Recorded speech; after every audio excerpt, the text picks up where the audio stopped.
Hi, I'm Margot Lee Williams, and I'm the author of Born Missionary, the Isley Walden Story, and you're listening to the From Paper to People podcast.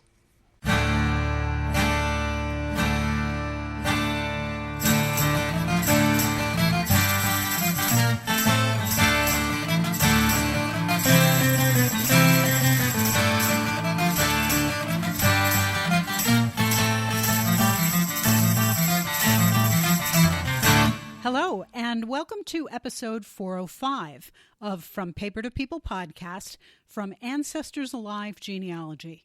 My name is Carolyn Nealochlin, and I am your hostess with the mostest for the next half hour or so.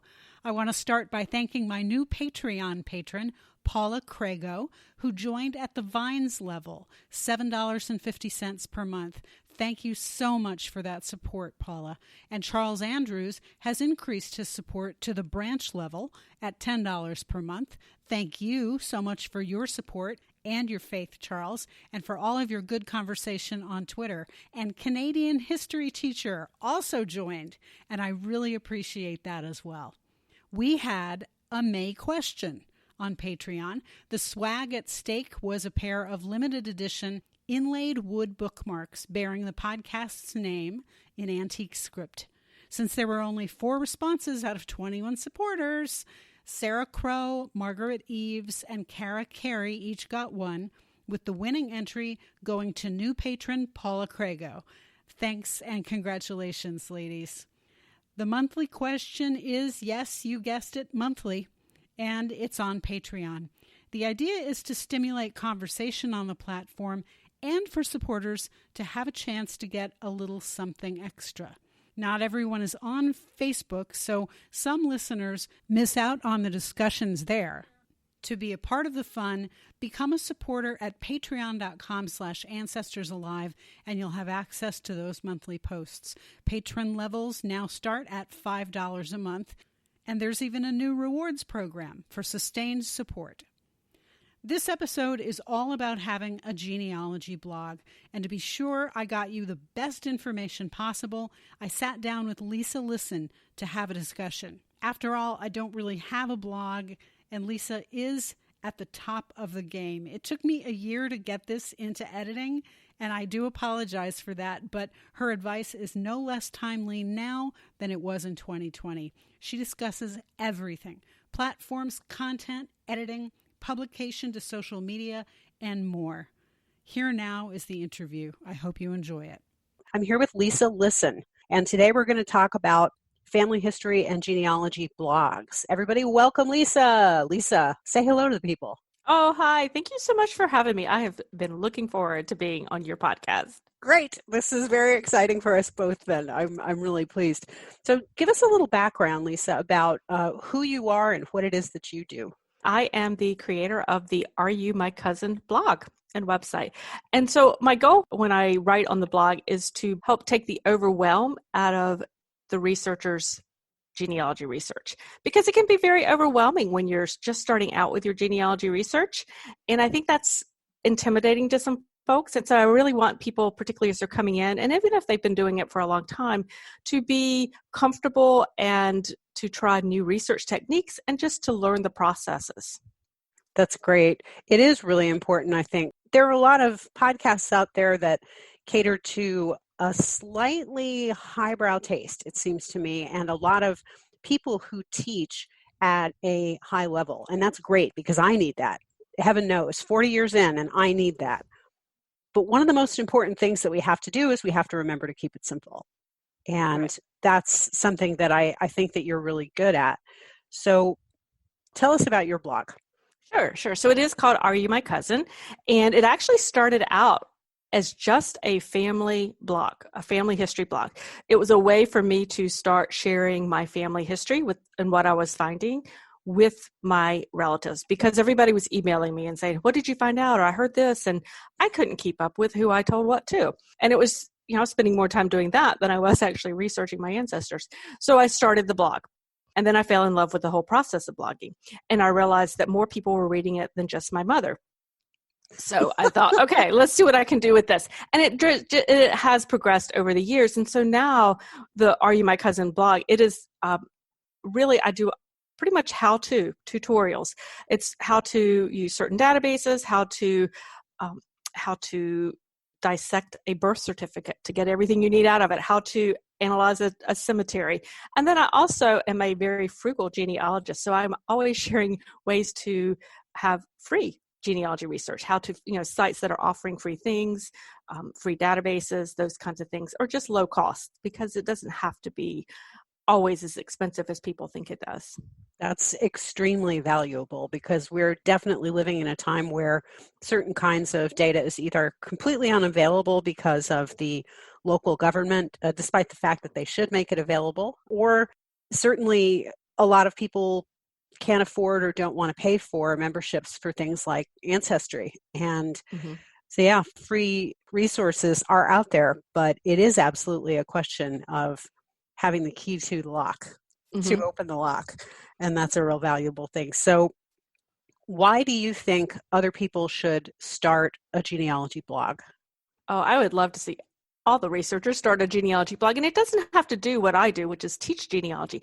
It really to use it as a tool to connect with other family members, use it as a tool to share your research and share your ancestor stories. Because I'm always telling people, if we don't tell those stories and get them out there and preserve the stories and preserve what we find, nobody else is going to tell that ancestor story. And I think that's so important to have that out there. But it's also such a great way to connect with family that you may not have known existed to you. It could be down a different line. People will find you.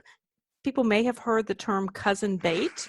It is a good way to find, if you are writing about your research online, it is a good way for others to find you, and they may be researching as well. And they may be researching a collateral line. They may be researching your line, for all you know. To give you an example, way back when my blog was just a family history blog. I don't mean but it was a family history focused blog for my family. And I had a bunch of photographs that I had inherited, and I didn't know who these people were. So I posted a photograph up there, and 5 months later, somebody answered and made a comment and said, "That's my grandmother." Wow. And we made a connection, and it's a long story, but fast forward a couple years, I was able to connect to that entire side of the family. I was able to interview the matriarch of the family before she passed away. I was able to take my dad to a family reunion that he had not been to in 60 years. So it was an amazing, all because I had a family blog and I was sharing what I was writing. So not only was it helping my family kind of connect and learn their stories, but it helped me connect to another side of the family, as well as it really took my research in a whole different, just completely opened up some of my research and broke down some brick walls, quite frankly, because they knew some of the answers and they had some of the records. So what kind of posts draw people? What is it that you're trying to put out there that brings people into the sphere of your blog? When you're doing just a family blog like that to share information, I think it's very helpful to write about your ancestor story. And even if it's just kind of what you're struggling with in your research, I tended when I wrote to write what I already found. So I was kind of trying to tell the story of my ancestor, but I would also write about, here's my struggle with this research project. And, if anybody knows, or if anybody's also researching, let me know, contact me. And so I would just constantly put that out there. But what I would always make sure I do, so if I'm writing a story or sharing information about my research, I try to include those surnames, and I might include various spellings because, as we know, the spelling, somebody might be searching, but it would be a different spelling. And I would always try to include a location so that if somebody was researching, say, Haley family of Halifax County, Virginia, then hopefully they would land on my website. But if I'm just writing about the Haleys and I don't really talk about where they were living, then I'm less likely to get somebody's not going to recognize them as, hey, I think I'm researching those. It's not always a fast process, but, after a while, if you've written enough, people start to take notice. It is a great way to share that information. So a lot of times I would do that. The other thing I would share would be photographs. So anytime I came across a new photograph of an ancestor, I would put that up there because that was something that my family could relate to. Mm. It was a way to connect to them. It was a way to not only create connections between family members, but help family members individually connect to their family history. I think that one of the most valuable things about photographs, or important things about photographs, is that I have photographs that my cousins don't, and vice versa. And in order to be able to fill in the blanks and to explain and understand what it was that was going on and why people were going in the places they were or not going any place at all, that sort of thing is explained in photographs. I found a photograph once about a year ago, maybe a little bit longer, and I shrub my trees, so I get way, way, way out there in terms of cousins and things like that. I'm going way sideways. And I found a photograph of my great-grandmother when she was about 16, 18 years old with a woman, and the woman's name was written on the back. And I remembered having shrubbed out on that side that they were some kind of cousin, but I wasn't really sure. And it turns out that this photograph was maybe taken in Texas and maybe taken in Oregon. And my great-grandmother, who really never traveled very much outside of the state of Texas, apparently did in order to go see distant cousins. And what this did was it informed me about the tightness of that family, the Pace family. Very clannish people, really, really tight people. And that even though they had to go, I would say, 3 generations back to find a common ancestor, those cousins were still in touch. Wow. That was really, really illuminating. Also, all of those cousins who descended from that cousin of my great-grandmother's who are in the Northwest, they could see that, if I blog about that, they could have access to that photograph. They might not have that photograph. And they could see their ancestress as a young woman because she was also about 16 or 18 years old, somewhere in that range. And those kinds of things are so valuable. I just love finding photographs. They're so informative. They just let me know so many things. I just find them very juicy. So when you started blogging, what did you do in terms of the services that you looked at, the various platforms that are out there? Because there are a lot. There's Blogger and there's WordPress. I don't know if people actually use Squarespace for blogging, but I know that it's a self-creation website kind of platform. What was it that you took into consideration, and what do you use? To be honest, when I first started, and I started probably 12 years ago. So it was a tad bit different, but cost was a big issue for me. So I started with Blogger, and it was something that was very intuitive. And I mean, it's still a very good platform, and it is free. I've actually moved over to WordPress a number of years ago, which I really like a lot. And what I tell people is there are 2 types of WordPress. There's what they call WordPress.com, which is the freebie, and that's a great site, not a problem. And then they have the one which is WordPress.org, which does cost because you have to host it on a service. So the difference is on the free sites, you sort of rent your real estate more or less, I guess. You don't necessarily own that site. You do, but you don't. They own it. So if they go away, your site goes away.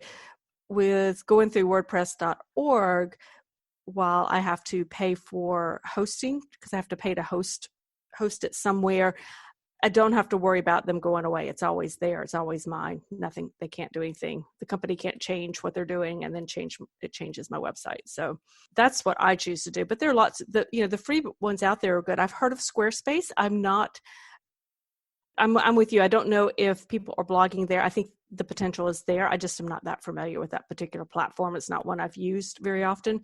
Wix is another one, though, that is out there, I think, that people can do. And I believe that one's free, too. That's a good site. I know some people use Wix. Mm-hmm.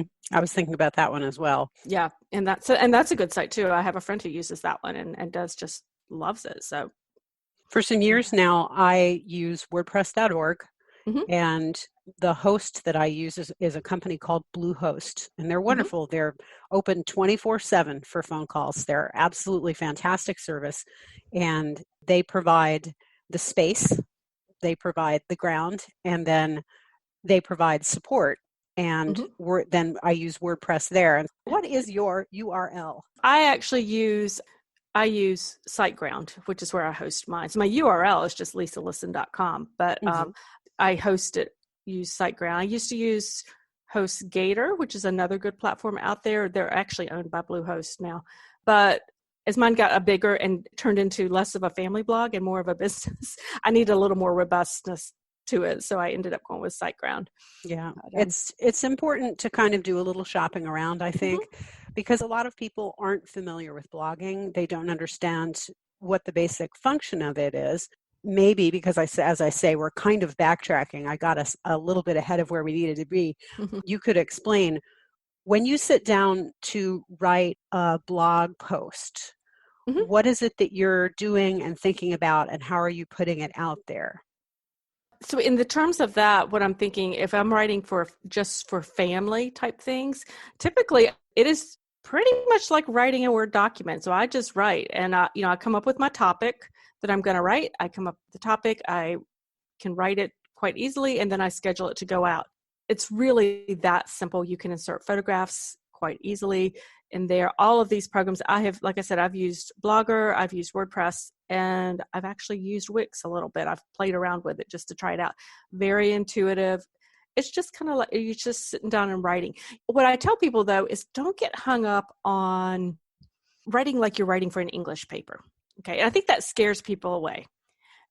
I always say, so my English teachers are probably just dying that here I am writing, because I never considered myself a good writer. I didn't like to write because I always was writing to somebody else, but I write like I talk. That's just my style. You will notice if you go onto my website, sometimes they're not always full sentences. It's okay. It's my site. So I tell people, it's okay. Write in your voice, and that's okay. I write with a Southern accent. That's what I tell people. But that's okay. Absolutely. So it's really, be comfortable with it and know that it's yours, and it doesn't have to be perfect. Better published than perfect, because if you wait till you make that a perfect post and you've got everything and you found every bit of information on that ancestor you're trying to write about, it's never going to get written, and it's never going to get published for other people to see and benefit from. So please don't get hung up on it being absolutely perfect, because mine is not. I will tell you that right up front.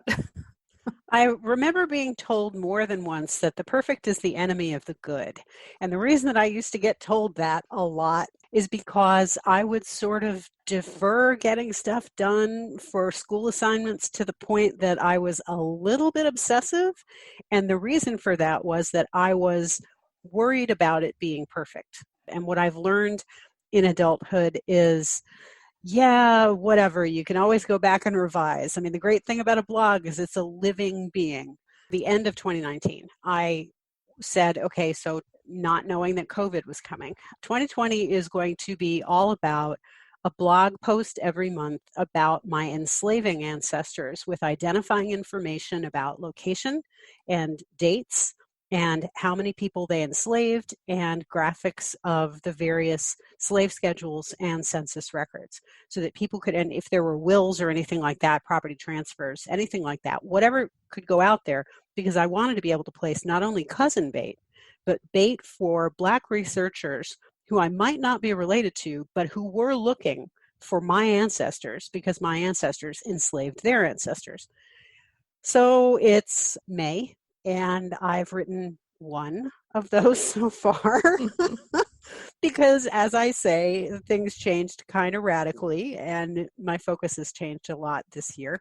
But I found that a difficult post to write because I was fighting with the best versus good, and I was trying to make sure that I had absolutely all of the information from legal documents and stuff like that in this post, and it was not pretty. It was not a pretty process. And this was just writing about one couple. So I know that that's definitely a problem that a lot of people face. I think that the fact that you accept yourself and your writing is a really good thing. How often do you post? I typically post 2 brand new posts a month. I'm actually in the process of revising some, and so I will oftentimes go back and polish things up and repost some older content that is actually, still quite relevant, but maybe I've learned new things. It really lends, just exactly what you said. you can always go back if you get new information and add new information to something. But typically I do two brand new posts a month, and then I also post twice a week over on my YouTube channels. It sounds like you're really turning out a lot of data, which is great. How do you publish your posts? Okay, so let me explain this to everybody who's listening. Mostly my blog is episodes of the podcast. So it will have written material. If I'm lucky, I've actually written the transcript and I'm reading from it when I'm creating the podcast episode. So when I publish from WordPress, what happens is all of the social media sites that are connected to my WordPress blog receive some form of notice of that post, whether it's LinkedIn receiving the entire blog post so that people can actually click and it'll take them back to my blog and they can read it, or it's Twitter and there will be a link there, but there's also some visual of some sort, usually the photograph that I selected as the kind of header photograph, or my Facebook fan page, same thing. There's a link and it will show whatever the main photograph is that I've selected, because I always select a graphic. Where do you publish out to in that same way? How do people that there's a new post? Oh, okay. So that's an excellent idea. So with WordPress, and to be honest, I'm not sure with the other platforms, but with WordPress, absolutely, we can use what they call plugins to help get the information out to the social media platforms, because that's important. So people know when you've written another post.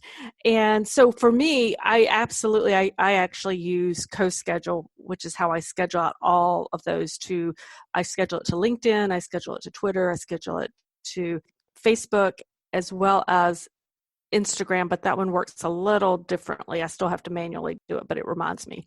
So I can go to all of those. I have special ones that I use for Pinterest as well. So it goes to all those social media places, but I also email people. So every Monday, I always email my email list to notify them that I have a new post out as well. And then I just in that email, I'm trying to let people know what else is going on in my genealogy world. So that's a way to do it. And you can but it's very easy to set those up. They're free plugins to do that with. They're free ways to do that on whatever platform you choose when you're writing. If it's just a family history blog that you're just trying to get to your family members, you can email it or you can just get it out to your website. It's really, once you set it up, it's easy to go for. That's really great. And what other things do you think are important that people need to know about blogging, about those kinds of resources that are available, and about getting the word out about their own research? I think one of the best things to do when it comes to, if you're struggling with the whole process of setting up a blog, just if you're just getting started, YouTube is a fabulous place to go. I literally YouTubed my entire setup on my blog years ago. And even now, if I have to change something, I will find a YouTube video because there's one out there, trust me. So use the YouTube videos, allow yourself the learning curve. So don't expect to get it right the first time around, as we talked about earlier. So because there is a learning curve with mechanics, but you just take it one step at a time and you'll be okay with that type of thing. So that's kind of what I would recommend when it comes to starting that blog. And just, honest guys, jump in. I will never forget having set up my first blog. I did it on Blogger. Do you know how scared I was to hit the publish? I was so scared to make this thing go live. I don't know whether I thought that the world was going to stop spinning or what, but I hit publish. The computer didn't blow up. Nothing happened. I was just like, okay, I don't know what I expected. I thought, anyway, so just take that first step and go for it. I know when I did, my children at the time were still younger, elementary school, maybe middle school. And I said I had started a blog, and they're like, "You did what?" I got some really cool mom points because I was online. So if nothing else, you want to impress your kids or your grandkids, get a blog. Get your own website on a blog and you're good. That is fantastic. I love that. Mom points. Never would have thought of that. Of course, I only have cats, and they really don't care what it is. They just want to walk across the keyboard. So I have a totally separate issue. Yeah. Tell me about blogs that you are aware of that you enjoy. Blogs that I enjoy. Oh gosh, I have a real eclectic type of blogs that I enjoy reading. I enjoy reading Lisa Louise Cook's Genealogy Gems page because she does have a blog there. I love to look at that.